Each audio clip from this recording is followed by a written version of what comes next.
மாதிரி நம்ம வாழணும்னு சொல்லியிருக்கா வந்தார். Very good. Okay, good. ரொம்ப சந்தோஷம். நீங்கள் எல்லாருமே ஆன்சர் பண்ணீங்க. சந்தோஷம். உங்கள் எல்லாருடைய ஆன்சரும் கரெக்ட். ஒரு வார்த்தையை எடுத்துக்கிறேன். இயேசு கிறிஸ்து நம்ம மோட்சத்துக்கு கூட்டி போகிறதுக்கு வந்தாரா?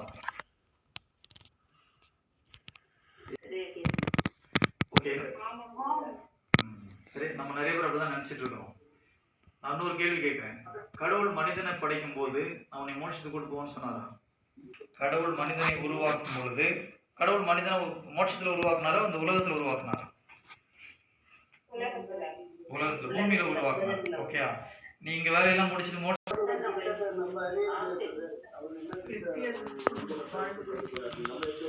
எல்லாம் அறியலாம் பிரதர். பைபிள்ல தெளிவா போட்டிருக்காரு. ஓகேங்களா? சொல்லுங்க பிரதர். அவன் வாழ்க்கையில் இருக்கிற மனிதனை மீட்டு கொண்டு போறதுக்கு தான் வந்தாரு. ஆனால் அவர் திட்டம் வந்து அவருக்கு தான் நம்மளை படிச்சாரு. எதுக்கு படிச்சாலும் பைபிள் எழுதி வச்சிருக்காருல்ல பிரதர். கடவுள் நம்ம சொல்லியிருக்காரு எதுக்காக படிக்கிறோம், படிக்கிறதுனால சொல்லி வச்சிருக்காரு. Okay, good. உங்களுக்கு ஆன்சர் எல்லாம் கரெக்ட் தான். நம்ம ஒரு சில பைபிள் வார்த்தையை பார்க்கலாம். எதுக்காக இயேசு கிறிஸ்து இந்த உலகத்துக்கு வந்தார்னு சொல்லிட்டு அதுக்கப்புறம் நெக்ஸ்ட் ஸ்டெப் உங்களுக்கு எடுத்துட்டு போறேன். ஓகே, யோவான் 6:38 ஃபர்ஸ்ட் எடுக்கிறோம். டக்குன்னு படிக்க பார்க்கலாம். ஒரு 4-5 வார்த்தை மட்டும் எடுக்கலாம். யோவான். ஓகே,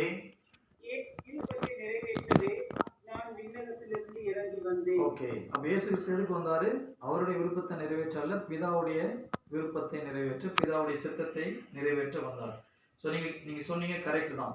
யோவான் 12:40, யோவான் 18:47 யாராவது எடுத்துக்கோங்க. யோவான் 18:37, திமோத்தேயு 1:15.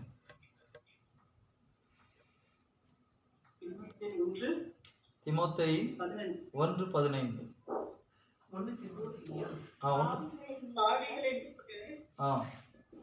பாவிகளை மீட்க இயேசு கிறிஸ்து வந்தார். Okay, very good. So Jesus பாவிகளை மீட்க வந்தார், நம்முடைய பாவத்துக்கு பரிகாரம் செய்ய வந்தார், சாபங்களை போக்க வந்தார், நம்முடைய இருளிலிருந்து ஒளிக்கு அழைக்க வந்தார், பிதாவுடைய திட்டத்தை நிறைவேற்ற வந்தார். 1 யோவான் 3:8 பார்த்தீங்கன்னா சாத்தானுடைய அனைத்து செயல்களையும் தொலைக்கவே மனுமகன் தோன்றினார் இருக்குது. நமக்கு பலியாக வந்தார்னு மார்க் 10:45 இருக்குது. ஸோ நிறைய வார்த்தை பார்த்தீங்கன்னா நீங்கள் சொல்கிறது எல்லாம் பர்ஃபெக்ட்லி ஆல் ரைட், ஒரு தப்பும் கிடையாது. ஆனால் இது எல்லாத்துக்கும் மேலே ஒரு முக்கியமான ஒரு காரணம் உண்டு. ஆனால் மறுபடியும் சொல்கிறேன், நீங்கள் சொன்ன எல்லா ஆன்சரும் கரெக்ட். ஆனால் இதற்கு எல்லாவற்றுக்கும் மூல காரணம் ஒரு ஆன்சர் உண்டு. நம்ம அதை கண்டுபிடிக்கணும். ஓகேங்களா? அதை கண்டுபிடிக்கணும்னா மறுபடியும் தொடக்க நூலுக்கு தான் போய் ஆகணும். வில்லியம்ஸ் பிரதர் சொன்னார் இல்லையா, கடவுளுக்கு தான் தெரியும் நமக்கு தெரியாதுன்னு. கடவுள் நமக்கு தெரியணும்னு தான் எழுதி வச்சிருக்காரு. ஓகே, அது போகிறதுக்கு முன்னாலே கடவுள் மனிதனை ஏன் படைத்தார்? கடவுள் மனிதனை ஏன் படைத்தார்?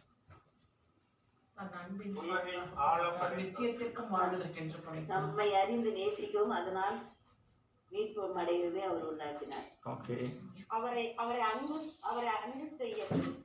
அன்பு செய்ய படைத்தார்.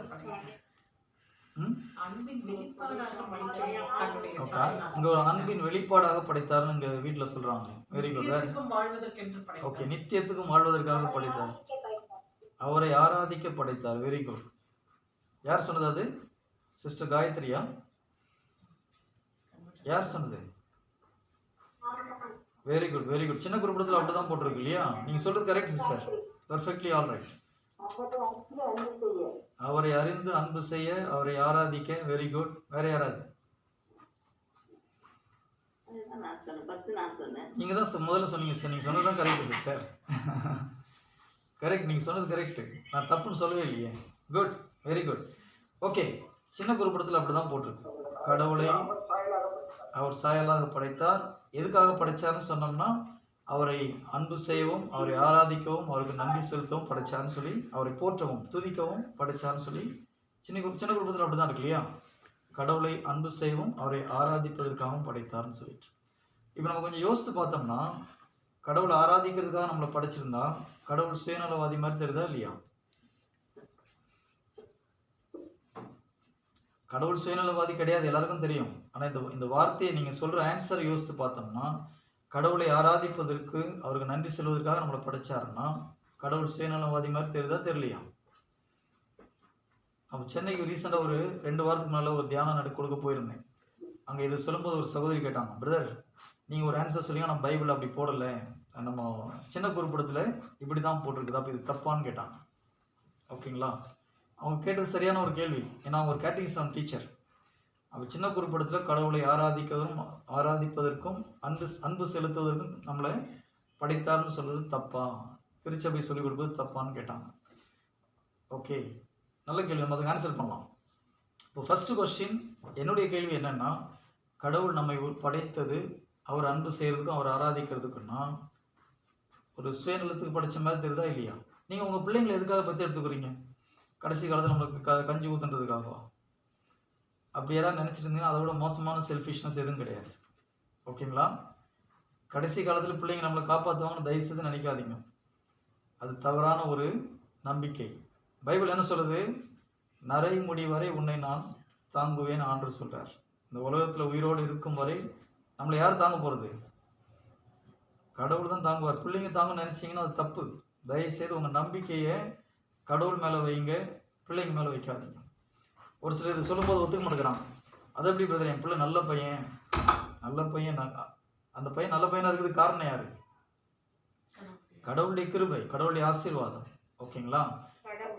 இன்னைக்கு நல்ல பிள்ளையா இருக்குது, நாளைக்கு கெட்ட பிள்ளையா போகிறதுக்கு வாய்ப்பு உண்டு. மாறாத பிள்ளைங்க குணம் மாறதுக்கு வாய்ப்பு உண்டு. நான் மாற போகிறாங்கன்னு சொல்லலை.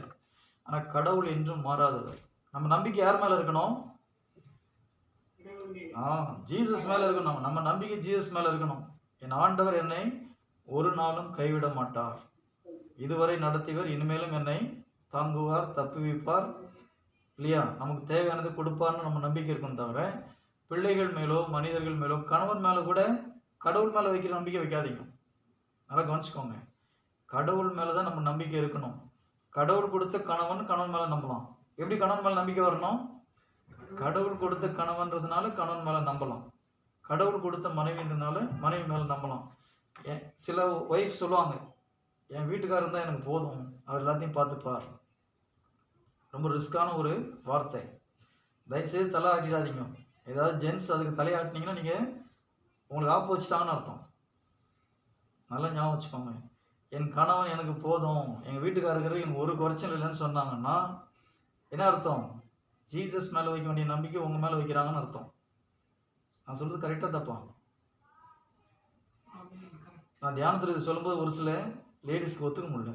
அது எப்படி பிரதர், ஆண்டவர் தான் நான் அன்பு செய்ய வேணாம்னு சொல்லவே இல்லை, நம்ப வேணாம்னு சொல்லவே இல்லை. ஆனால் நம்முடைய முதல் விசுவாசம் யார் மேலே இருக்கணும்? ஜீசஸ் மேலே இருக்கணும். கடவுள் மேலே தான் நமக்கு முழு விசுவாசம் இருக்கணும். கடவுள் கொடுத்த கணவர், கடவுள் கொடுத்த மனைவின்றதுனால மனைவி கடவுளை நம்ம அப்படி தான் அன்பு செய்யணும். தவிர எங்கள் வீட்டுக்காரன் தான் போதுன்னீங்கன்னா கடவுளை விட நம்ம ஹஸ்பண்ட் அதிகமாக அன்பு செய்யக்கூடாது. கடவுளை விட அதிகமாக கணவன் மேல் நம்பிக்கை வைக்கக்கூடாது. எரேமியா 17வது அதிகாரம் 5வது இறை வார்த்தை. எரேமியா 17:5. நான் இதில் டிஸ்பிளே பண்ணுறேன்.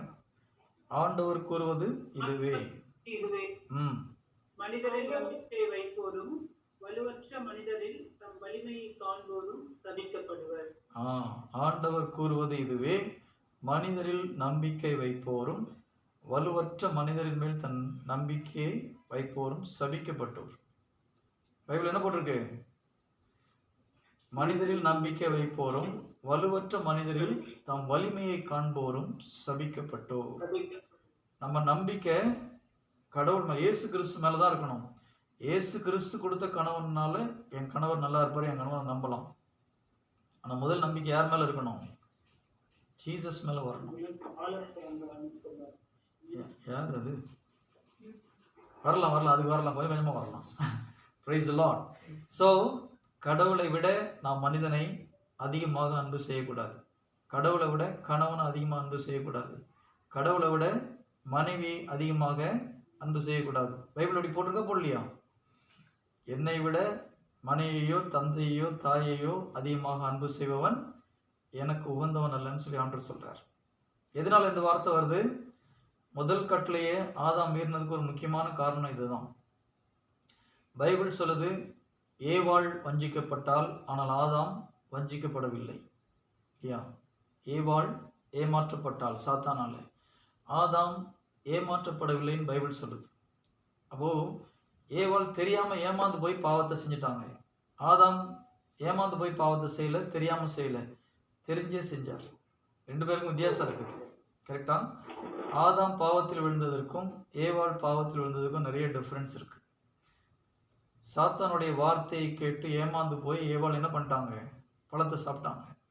சாப்பிட்டுட்டு ஆதாமுக்கு வந்து பழத்தை கொடுக்கும்போது ஆதாமுக்கு தெளிவாக தெரியும், இந்த பழத்தை சாப்பிட்டுட்டா என் ஒய்ஃப் சாப்பிட்டுட்டா இறக்க போகிறான், நான் சாப்பிட்டா நானும் இறந்து போயிட்டு அவனுக்கு தெரியும். அவன் ஆண்டோடைய கட்டளையே சந்தேகப்படலை. நல்லா ஞாபகம் வச்சுக்கோங்க. ஆதாம் கடவுளுடைய கட்டளையை சந்தேகப்படவில்லை. அவனுக்கு தெளிவாக தெரியும், ஆண்டவர் சொன்னபடி நடக்கும். சாத்தான் என் ஒய்ஃபை ஏமாத்திட்டான்னு தெரியும். ஆனால் என்ன பண்ணுறாரு ஆதாம்?